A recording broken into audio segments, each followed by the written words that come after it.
இன்று 49வது சென்னை புத்தக கண்காட்சி விழாவிலே தமிழக அரசின் முன்னாள் தலைமை செயலாளர், இளைஞர்களின் விடிவெளியாக கருதப்படுகின்ற திரு வி. இறையன்பு ஐஏஎஸ் அவர்களின் தலைமையிலே எனது முதல் புத்தகமான கருவில் இருந்து கலெக்டர் வரை என்ற புத்தகத்தை வெளியிட்டிருக்கின்றோம். இந்த புத்தக வெளியீட்டு விழா நான் எதிர்பார்த்ததை விடவே மிகவும் சிறப்பாக சென்றது. இந்த புத்தகத்தை பற்றி சிறப்பு விருந்தினராக வந்திருக்கின்ற திரு பாலபாரதி ஐயா அவர்களும் திரு சுதந்திர பாண்டியன் ஐயா அவர்களும் மிக சிறப்பாக உரையாற்றினார்கள். மேலும் தலைமை விருந்தினராக இருக்கின்ற திரு வி. இறையன்பு ஐஏஎஸ் அவர்கள் கூட இந்த புத்தகத்தை இலை இலையாக அனுபவித்து திறனாய்வு செய்து வாழ்த்துரை வழங்கியிருக்கின்றார்.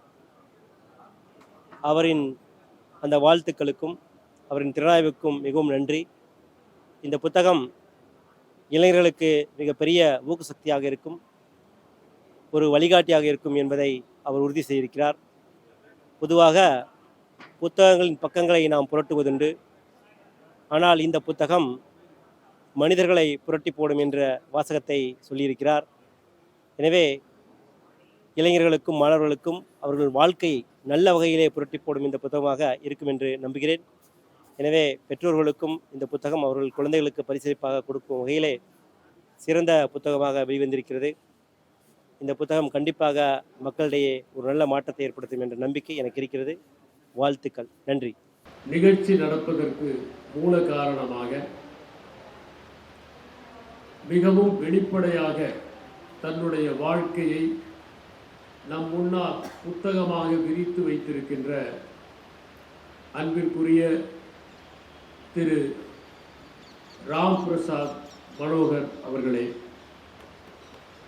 திக்கு வாயாக இருந்து தித்திக்கும் வாயாக மாறிய எழுத்தாளர் திரு பாலபாரதி அவர்களே,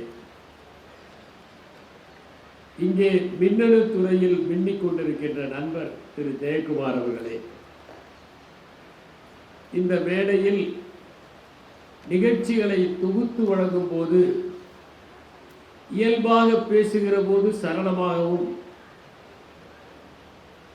தொகுப்புரையை வழங்குகிற போது தொடர்வண்டி நிலையத்தில் அறிவிப்பு வழங்குவதைப் போல துண்டு துண்டாகவும் வழங்கி கொண்டிருக்கின்ற நிகழ்ச்சி தொகுப்பாளர் மதுமிதா அவர்களே.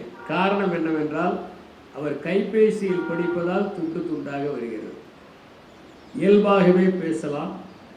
இந்த நிகழ்ச்சிக்கு வருகை புரிந்திருக்கின்ற ஞானாசி அவர்களே, அன்பிற்குரிய திருவேங்கிமலை சரவணன் அவர்களே, இளைஞர் சக்தி அமைப்பின் ராஜா அவர்களே, பல்வேறு இடங்களில் இருந்து வந்திருக்கின்ற நண்பர்களே, உங்கள் அனைவருக்கும் என்னுடைய அன்பான வணக்கங்களை தெரிவித்துக் கொள்கிறேன். இங்கே பேசிய போது கர்நாடகாவில் 15 ஆண்டுகள் பணிபுரிந்தாலும்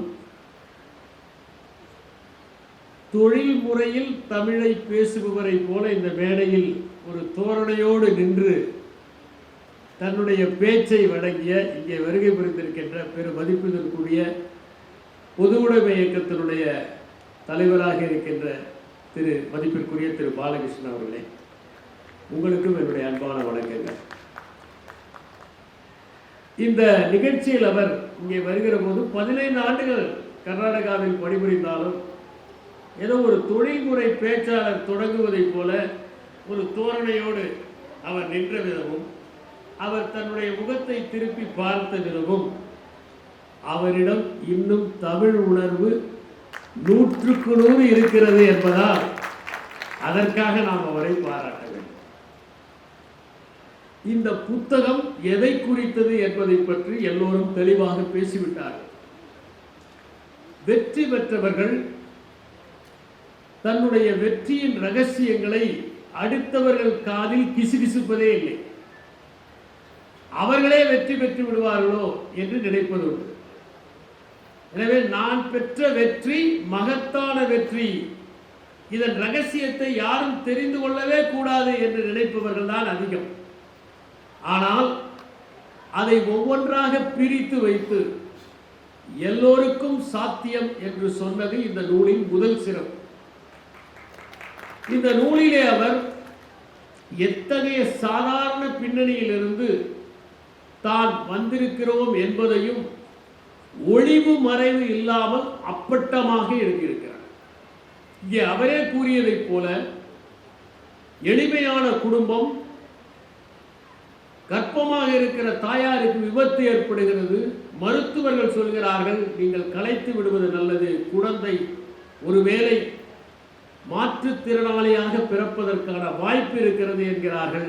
ஆனால் அந்த தாய் என் உயிர் போனாலும் பரவாயில்லை, இந்த குழந்தையை நான் பெற்றுக்கொள்வேன் என்று பிடிவாதமாக இருந்து பெற்றுக்கொள்கிறார். அதனால் அவர் ஒடிந்த இடுப்பின் வலியையும் பிரசவ வலியையும் சேர்ந்து தாங்கிக் கொண்டு இந்த குழந்தையை பெற்றிருக்கிறார். 3 வயது வரை இவருக்கு வேறு எதுவும் செரிமானமாகாது என்பதால் தாய்ப்பாலையே உண்ண வேண்டிய சூழல். எனவே உடல்நல குறைவோடு 3 வயது வரை வருகிறார். தந்தைக்கும் தாய்க்கும் பிணக்கு.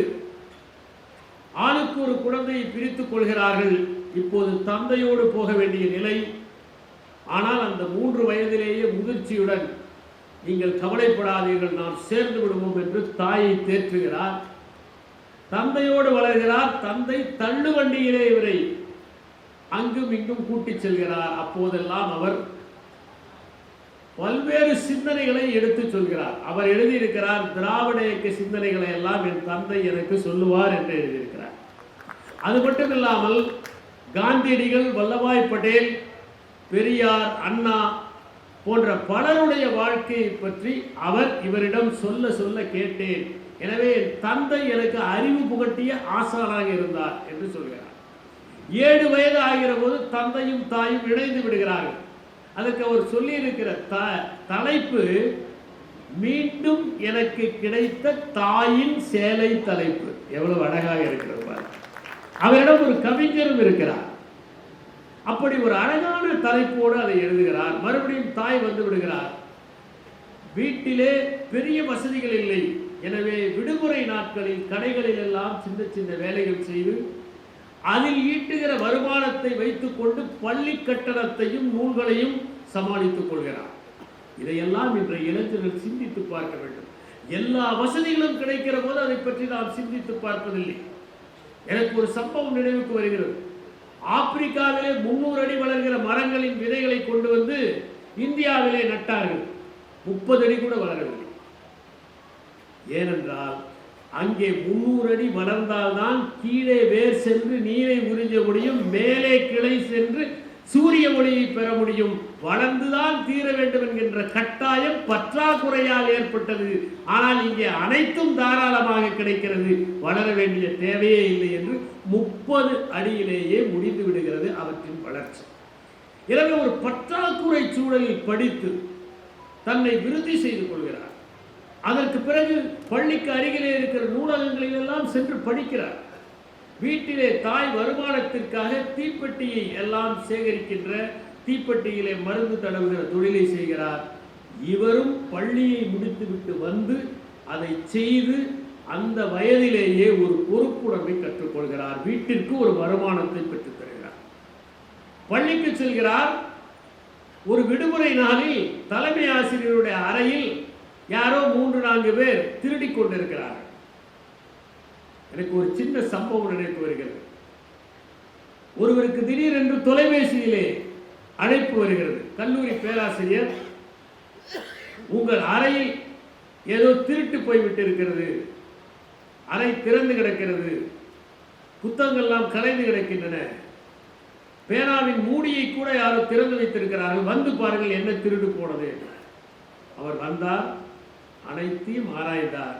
ஒன்றும் திருடு போகவில்லை, நான் எப்படி வைத்து விட்டு போனேனோ அப்படித்தான் இருக்கிறது என்று சொன்னார். ஆனால் இந்த தலைமை ஆசிரியருடைய அறையிலே திருட்டு போனவுடன் இவர் ஓடி போய் தலைமை ஆசிரியரிடம் சொல்லுகிறார். உடனே வந்து பிடித்து விடுகிறார்கள். அடுத்த நாள் செய்தித்தாளில் இவர் புகைப்படத்துடன் அது வெளியாகிறது. அந்த மாதிரி பள்ளியில் படிக்கிற போதே ஒரு பொறுப்புணர்வுடன் இருக்கிறார். எழுதுகிறார், எனக்கு திருக்குறள் மிகவும் பிடித்தது. எனவே வாழ்க்கையில் நெருக்கடி ஏற்படுகிற போதெல்லாம் திருக்குறள் என்கின்ற ஆசானை திரட்டி திருப்பி பார்ப்பேன். அதனால் நான் அடுத்தது என்ன செய்ய வேண்டும் என்கின்ற வெளிச்சத்தை பெறுவேன்.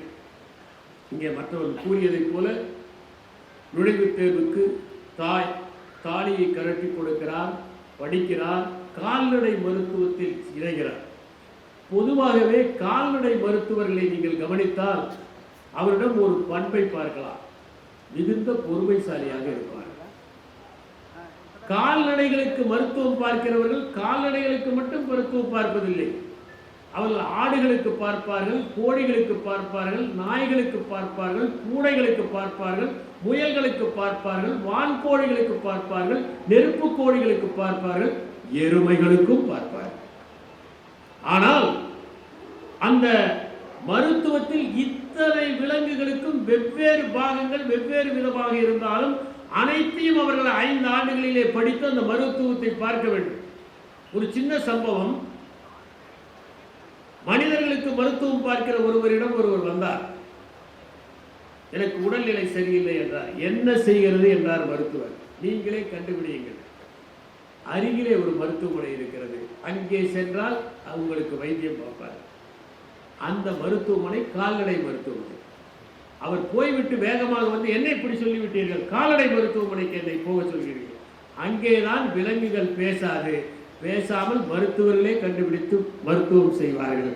அதனால்தான் உன்னை அங்கே போக சொன்னேன். எனவே விலங்குகள் பேசுவதில்லை. வயிறு வலியா அல்லது நெஞ்சு வலியா கால் வலியா என்று அவை சொல்லுவதில்லை. அவற்றையெல்லாம் கண்டுபிடித்து வைத்தியம் பார்க்க வேண்டும். சில நேரங்களில் நாய்கள் கடித்துவிடும். சில பேருக்கு கை விரல்கள் துண்டானதையெல்லாம் நான் பார்த்திருக்கிறேன். பூனைகள் கீறிவிடும்.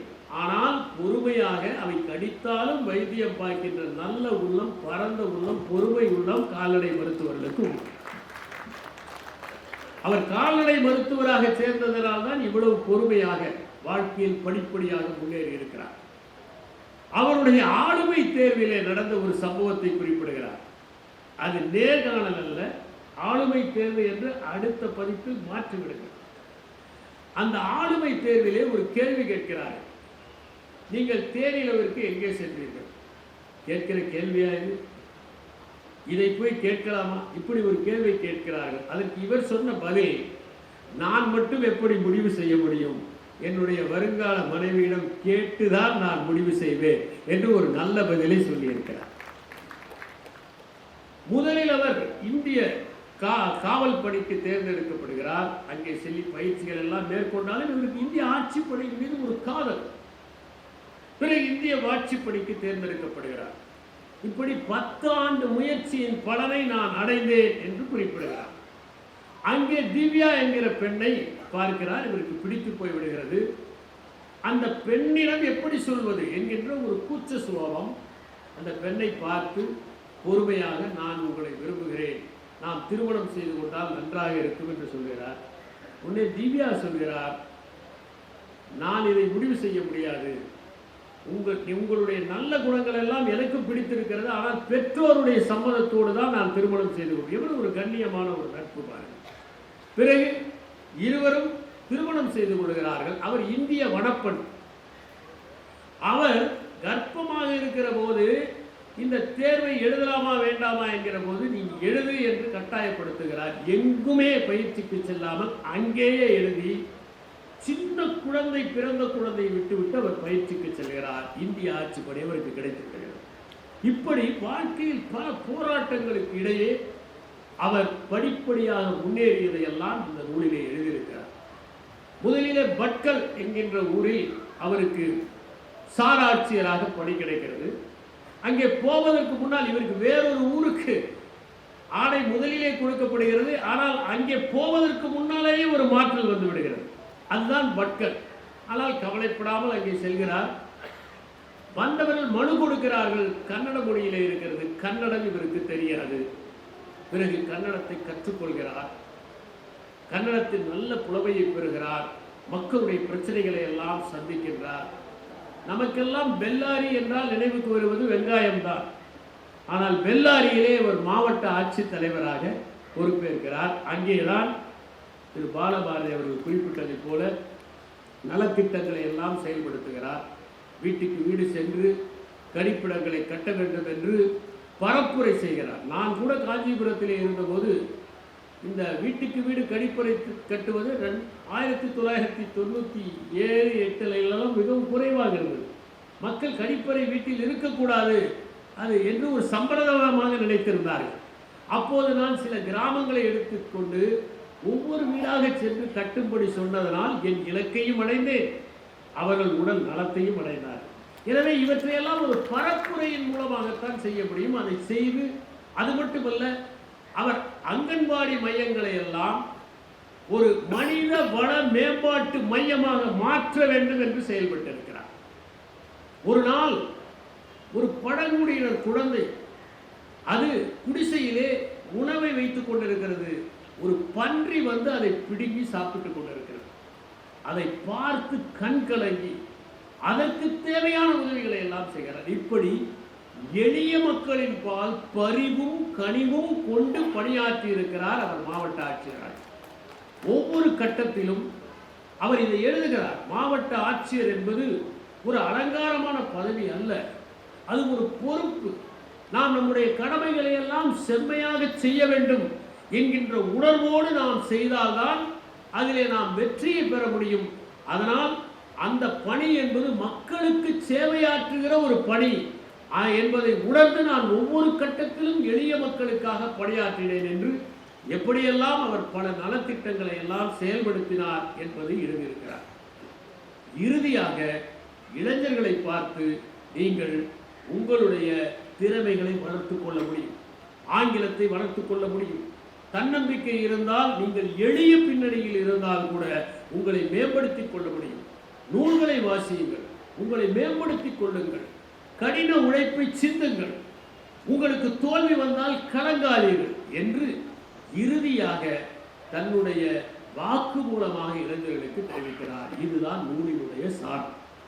இந்த நூல் எதனால் சிறப்பு பெறுகிறது என்றால், ஒரு மனிதன் எப்படி படிக்க வேண்டும் என்று மட்டும் சொல்லி இருந்தால் இந்த நூல் ஒரு சாதாரணமான நூலாக ஏற்கனவே வந்த நூல்களை சாயலாக இருந்திருக்கும்.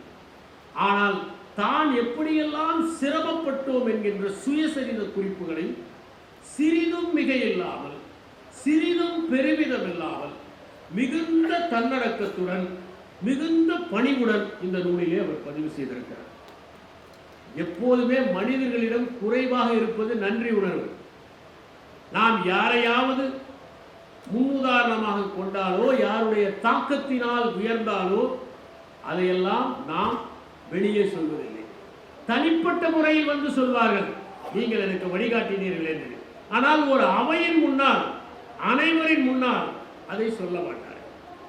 ஆனால் இவர் நூலின் தொடக்கத்திலேயே யார் யார் இவர் மீது தாக்கத்தை ஏற்படுத்தினார் என்பதை சொன்னதோடு பல இடங்களில் சில ஆளுமைகளை இவர் குறிப்பிட்டு சொல்லியிருக்கிறார்.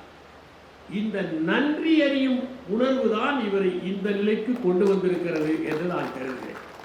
எந்த மனிதன் நன்றியுணர்வோடு இருக்கிறானோ அவன் சாதனைகளை எளிதில் அடைந்துவிட முடியும். ஏனென்றால் சிசரோ குறிப்பிடுவதைப் போல எல்லா நற்பண்புகளுக்கும் தாய் நன்றியுணர்வுதான்.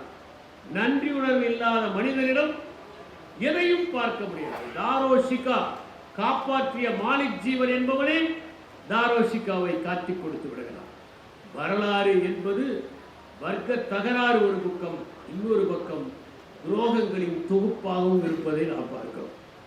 ஒரு வகையில் பார்த்தால் எளிய மக்களுக்கு செய்வதும் ஒரு துரோகம் தானே, அந்த வகையில் ஒரு துரோக தொகுப்பாகவும் இருக்கிறது.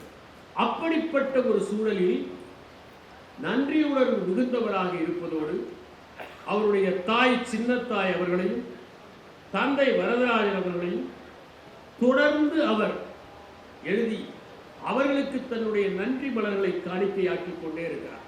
அவர் பட்ட சிரமங்களை எல்லாம், அவர்கள் அளித்த பங்களிப்புகளை எல்லாம் வரிவிடாமல் அவர் தெரிவித்திருக்கிறார்.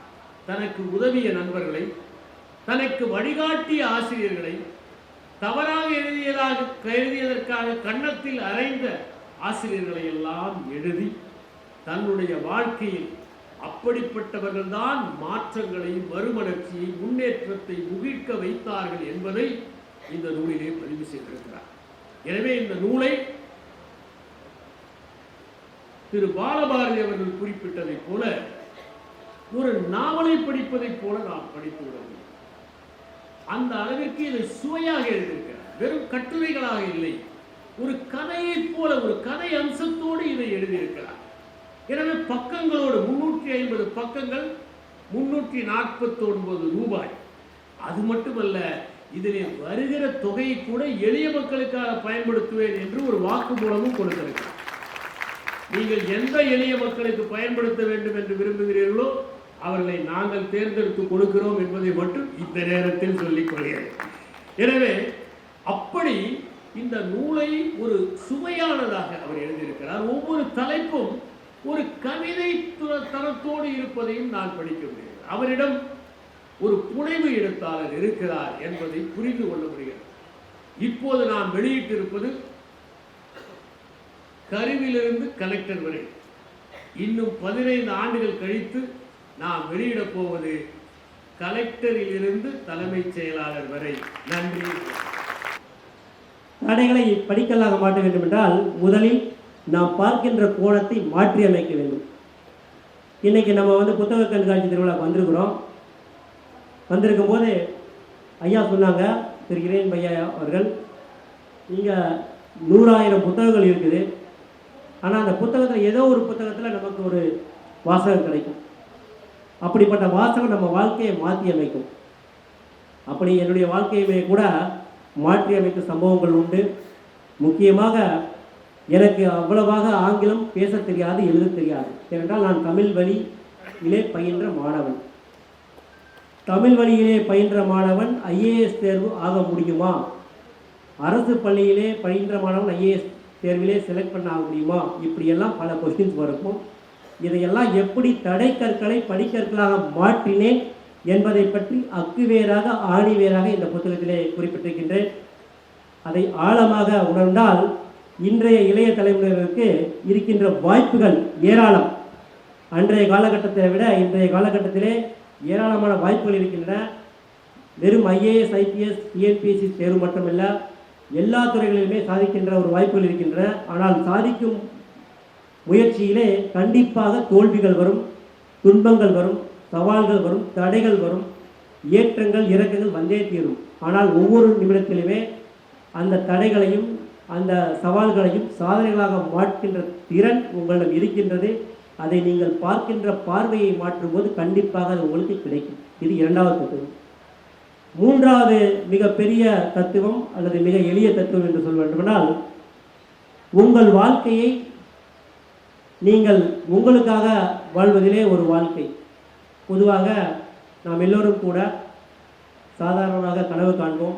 ஒரு வீடு கட்டணும், ஒரு கார் வாங்கணும், நல்லா செட்டில் ஆகணும், எப்படி கனவு காண்போம். ஆனால் அது ஒரு வாழ்க்கை. ஓகே, குறைந்தபட்சம் அது ஒரு வாழ்க்கை. நாம் ஒரு வாழ்க்கையை வாழ்கின்றோம், அது சிறப்பாக வாழ வேண்டும் என்று நினைப்பது இயல்பு. சில பேர் அதையும் நினைக்க மாட்டேங்கிறாங்க. யார் தோல்லையா சவாரி செய்ய நினைக்கிறாங்க, அது அடுத்த விஷயம். இரண்டாவது முக்கியமான விஷயம், வாழ்க்கையில் இரண்டாவது முக்கியமான விஷயம், வாழ்க்கையை வாழ்வதற்கான நோக்கம் தேவை. நாம் ஒரு பதவியை அடைந்து விட்டோம் என்றால் நாம் தனிப்பட்ட முறையிலே சந்தோஷமாகவும் சிறப்பாகவும் வாழ முடியும். அதிகாரம் என்பது நமக்கு அரியாசனை போன்றது. ஆனால் அரியாசனையின் பின்னால் மிகப்பெரிய பொறுப்பு இருக்கின்றது. இன்று எல்லோரும் கூட நீ என்ன பெரிய கலெக்டரா அப்படின்னு சொல்லுவாங்க. பொதுவாக ஐஏஎஸ், ஐபிஎஸ் இந்த மாதிரி அதிகாரிகள் வேலை செய்யும் போது ஏகப்பட்ட பிரச்சனைகள் வரும். அந்த பிரச்சனைகளை எப்படி கையாண்டு நமது அதிகாரத்தை மற்றவர்களுக்காக பயன்படுத்துகிறோம், சமூக மாற்றத்திற்காக பயன்படுத்துகிறோம், நாம் வளர்ந்து வந்த சமூகத்திற்கு நாம் என்ன பிரதிபலன் செய்கிறோம் என்பதை பற்றி நாம் எல்லோரும் கூட யோசிக்க வேண்டும். அது வெறும் ஐஏஎஸ், ஐபிஎஸ் அதிகாரிகள் மட்டுமில்லை, எல்லா துறையிலும். ஒரு மருத்துவராக இருக்கலாம், ஒரு வழக்கறிஞராக இருக்கலாம், ஒரு அரசியல் தலைவராக இருக்கலாம். நாம் வளர்ந்து வந்த சமுதாயத்திற்கு மீண்டும் கொடுக்கக்கூடிய விஷயம் என்ன என்பதை பற்றி எல்லோரும் கூட சுய ஆராய்வு செய்ய வேண்டும். அந்த வகையிலே சமூக பொருளாதார பின்தங்கிய சூழலில் இருந்து வந்த நான் இன்று ஐஏஎஸ் அதிகாரியாக பின்னால் எனது சமூக பொருளாதார பின்தங்கிய சூழலில் இருக்கின்ற என்னை போல மாணவர்களுக்காக என்ன விஷயங்களை செய்திருக்கிறோம் என்பதை பற்றிய ஒரு பகுதியை இந்த புத்தகத்திலே கொடுத்திருக்கிறேன். எனவே வாழ்க்கை அர்த்தமுள்ளதாக வாழ வேண்டும் என்ற நோக்கத்தை கூட இந்த புத்தகம் சொல்லியிருக்கின்றது. சமயம் மிகவும் குறைவாக இருப்பதால் இந்த எனது அறிமுக உரையை இத்துடன் நிறைவு செய்து கொள்கிறேன். இந்த கருவில் இருந்து கலெக்டர் வரை புத்தகம் கண்டிப்பாக இளைஞர்களின் எதிர்காலத்தை மாற்றியமைக்கும் ஒரு சக்தியாக மாறும் என்ற நம்பிக்கை எனக்கு இருக்கிறது. அந்த வகையிலே எனது குருவாக ஆசானாக கருதுகின்ற திரு விரையன்பு ஐஏஎஸ் அவர்களின் ஆசீர்வாதத்தோடு இந்த புத்தகத்தை வெளியிட்டதற்கு எல்லோருக்கும் கூட நன்றியை தெரிவித்து விடைபெறுகின்றேன். நன்றி, வணக்கம். இன்னும் சொல்லப்போனால் பேசவே வராது. உண்மையில் ஒரு நல்ல புத்தகத்தை வாசித்த ஒரு மன நிறைவு எனக்கு இருக்கு. இந்த கருவிலிருந்து கலெக்டர் வரைங்க அது ஒரு பெரிய சங்கடம் என்னன்னு கேட்டிங்கன்னா, இந்த புத்தகத்தில் நான் எதுவெல்லாம் பேசுவதற்காக குறித்து வச்சிருந்தேனோ அதை பூரா நூலாசிரியர் வந்து பேசிட்டார். எந்தெந்த விஷயங்களை பேசணும்னு நான் குறித்து வச்சு வந்திருந்தேனோ அதை பூரா நூலாசிரியர் பேசிட்டார். இப்போ நான் புது ஐட்டங்களை தேடணும் எதை சொல்றது அப்படின்னு. ஏன்னா அந்த தொடக்கத்தில் வரக்கூடிய அந்த ஒரு புனைவு மாதிரி ஒரு கதை இருக்கு இல்லையா, ஒரு கர்ப்பிணி தாய் தண்ணி சுமந்து கொண்டு போறது, அதுல இருந்து அந்த புத்தகம் தொடங்குது. நானும் ராமேஸ்வரத்துக்காரங்கனால எனக்கு அது நிறைய அதோட ரிலேட் பண்ணிக்க முடிஞ்சது. நான் நிறைய நேரம் பேச இங்கே எடுத்துக்க போறதில்ல. சில முக்கியமான விஷயங்களை மட்டும் அடிக்கோடிட்டு போறேன். ஏன்னா இறையன்பு சார் இருக்காங்க, ஐயா பேசுவதற்கு வழிவிடணும். அதுக்கு முன்னாடி நான் இங்கே வந்து உங்களுக்கு தெரியுமான்னு தெரியாது, நான் இந்த தகவலை சொல்கிறேன். எழுதுக அப்படின்னு ஒரு பிரம்மாண்டமான ஒரு திட்டத்தை சத்தமில்லாமல் ஐயாவின் முன்னெடுப்பில் செய்து கொண்டிருக்கிறார்கள் பல தன்னார்வலர்கள். அது என்னன்னா, எல்லோரையும் எழுத வைப்பது. மாணவர்கள் தொடங்கி சிறையில் இருக்கும் சிறைவாசிகள் வரை அத்தனை பேரும் தங்கள் வாழ்க்கையின் அனுபவத்தை, தங்கள் கற்பனைகளை புத்தகமாக எழுதுவது. அதற்கான ஒரு பெரிய முன்னெடுப்பு நடந்துகிட்டு இருக்கு. எனக்கு தெரிஞ்சு குறைஞ்சபட்சம் ஒரு 100 புத்தகங்களுக்கு மேலே வந்திருக்குன்னு நினைக்கிறேன். 450 புத்தகங்கள் வந்துருச்சு. உண்மையிலே பயங்கர ஒரு மகிழ்ச்சியான ஒரு விஷயம் அது. ஏன்னா நான் எப்போதுமே சொல்லுவது உண்டு, ஒவ்வொரு மனிதனும் 25 வயசு முடிஞ்சிருச்சுன்னா அவன் தனக்கு நினைவு வந்த வாழ்க்கையை திரும்பி பார்த்தால் அவனால் ஒரு நல்ல நாவல் எழுத முடியும். வேறு அனுபவம் எனக்கு வாய்த்தது போல உங்களுக்கும் அப்பா அம்மா வாய்த்திருக்கலாம், எனக்கு வாய்த்தது போல உங்களுக்கும் ஆசிரியர் வாய்த்திருக்கலாம். ஆனால் அந்த பார்வை என்பது ஒவ்வொரு மனிதனுக்கும் வேறுபடும், ஆணுக்கும் பெண்ணுக்கும் வேறுபடும், நம்மளுடைய பொருளாதார பின்புலத்திலிருந்து வேறுபடும், நம்ம கற்ற கல்வியிலிருந்து வேறுபடும். இப்படி எல்லா தளத்திலிருந்தும் வேறுபடும் போது நம்மளால் அந்த விஷயத்தை பதிவு செய்யும்போது அது ஒரு பிரமாதமான ஒரு இலக்கியமாக வரும். அதற்கு நிறைய வாசிப்பு உங்களுக்கு துணை செய்யும். அதனால நீங்க எல்லோரும் புத்தகம் வாசிக்க வேண்டும்.